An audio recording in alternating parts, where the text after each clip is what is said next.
उस दिन आपकी कोई जमीन पर कब्जा नहीं कर पाएगा, कोई आपकी बहन बेटी को छेड़ नहीं पाएगा। मैं तो वो भी नहीं भूला हूं इस लॉकडाउन में कि जब 3-4 महीने पहले मैं आया था, इसी मैनपुरी में एक प्रजापति परिवार को पूरे जला दिया गया। मुझे आज भी वो बात याद है।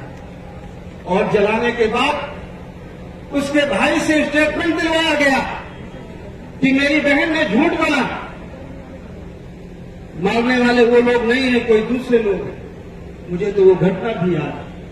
मैं कोई घटना नहीं भूला हूं, चाहे वो मैनपुरी की हो चाहे आसपास की हो। मैं देखने में जरूर सीधा लगता हूं, ढीला लगता हूं, मैं बोलता नहीं हूं, लेकिन इसका मतलब ये नहीं है कि मैं उन चीजों को जानता नहीं हूं और मैं दरकिनार कर जाता हूं।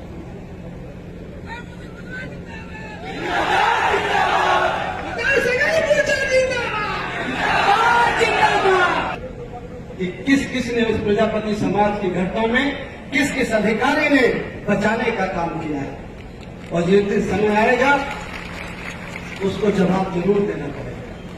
और वो समय लाने वाले होंगे आप लोग, जिस दिन आपने अपने वोट का सही प्रयोग किया।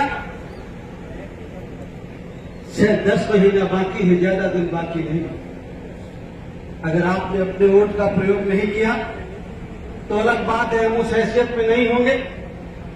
लेकिन अगर आपने अपने वोट का सही प्रयोग किया तो 10 महीने बाद वो दिन भी आएगा कि आपको इंसाफ मिलेगा। जहां जहां भी आपके साथ अन्याय अत्याचार हुआ है वो इंसाफ मिलेगा। हम लोगों ने भागीदारी संकल्प मोर्चा बनाया है, अन्याय अत्याचार को रोकने के लिए बनाया है।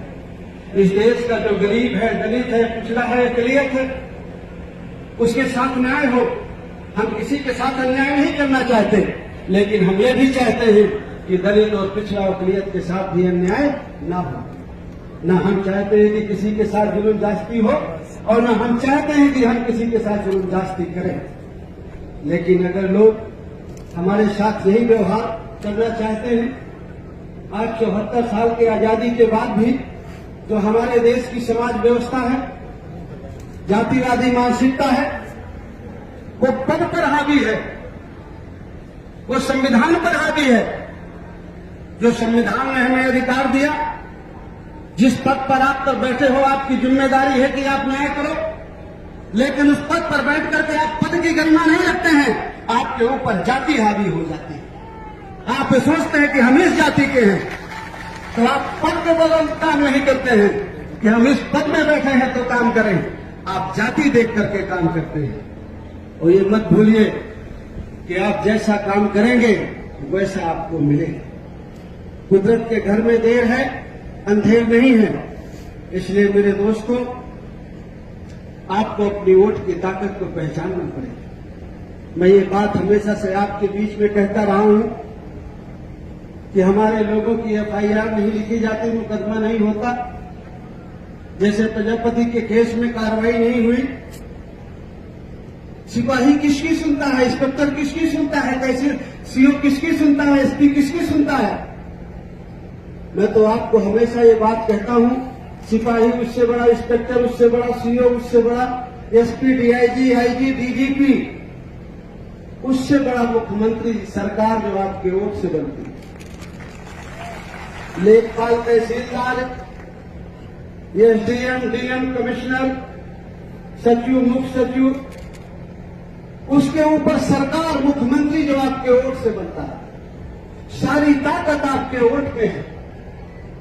आज अगर हम जुल्म जास्ती के शिकार हैं, हमें इंसाफ नहीं मिलता, तो हम किसी और को कोसते हैं।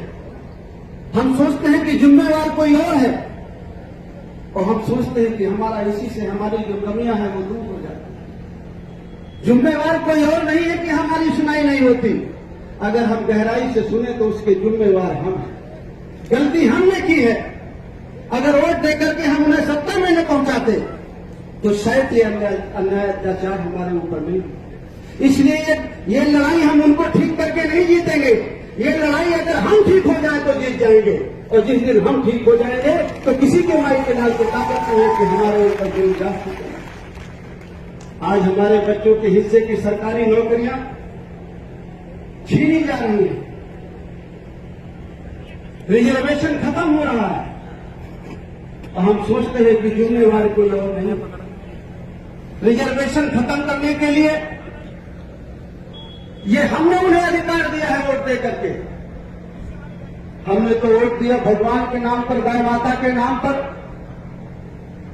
भारत पाकिस्तान के नाम पर।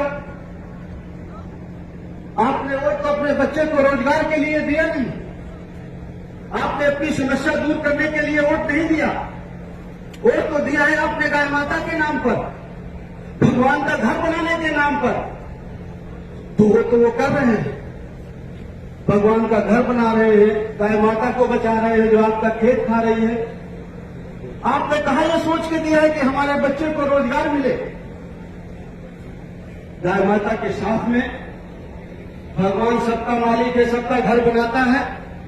उसका घर की चिंता आपको करने की जरूरत नहीं है। आप अपने और अपने बच्चे के घर के बारे में चिंता करें, उसके बारे में भी सोचो। देश के साथ साथ अपने बारे में भी सोचो। इस लोकसभा के चुनाव में आपका वोट गया भारत पाकिस्तान के नाम पर कि पाकिस्तान आ जाएगा, भारत पर कब्जा कर लेगा। 7 साल पहले भी पाकिस्तान था, पहले भी भारत था, तो क्या पाकिस्तान आ गया था क्या भारत में? बहुत छोटा सा देश है पाकिस्तान। 15-16 करोड़ आबादी है पाकिस्तान की, हमारी तो 140 करोड़ है। उसकी कभी हिम्मत नहीं है कि वो भारत की तरफ देख ले, लेकिन वो मुद्दा मिल जाता है भारत पाकिस्तान, हिंदू मुसलमान का आपको मुद्दा मिल जाता है।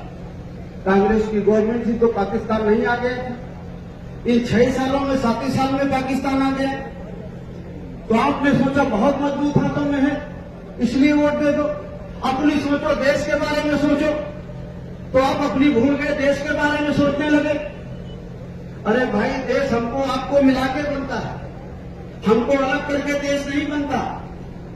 जब हम सब हैं तो देश है, और अगर देश में इस धरती में आदमी का कोई वजूद नहीं है तो वो देश कैसे है? अगर आप उन्नति नहीं करेंगे, आपके बच्चे को शिक्षा नहीं मिलेगी, रोजगार नहीं मिलेगा, स्वास्थ्य नहीं मिलेगा, अगर इस देश का किसान खुशहाल नहीं होगा, मजदूर खुशहाल नहीं होगा, तो कैसे देश उन्नति करेगा? कैसे देश उन्नति करेगा? कैसे देश आगे बढ़ेगा? देश तो तभी आगे बढ़ेगा जब किसान खुशहाल हो, गरीब खुशहाल हो, बेरोजगार बच्चों को रोजगार मिले, मां बहनों की इज्जत सुरक्षित हो। जब हम सब सुरक्षित हो तो देश सुरक्षित हो। अगर आपको देश को उन्नति के रास्ते पर ले जाना है तो आपको पहले उन्नति अपने को उन्नति के रास्ते पे ले जाना होगा। अगर आपको देश को उन्नति के रास्ते पे ले जाना है तो अपने बच्चे के उन्नति के रास्ते में भी सोचिए। जब आप सब उन्नति के रास्ते में जाएंगे तो देश उन्नति के रास्ते में जाएगा, तो देश तरक्की करेगा।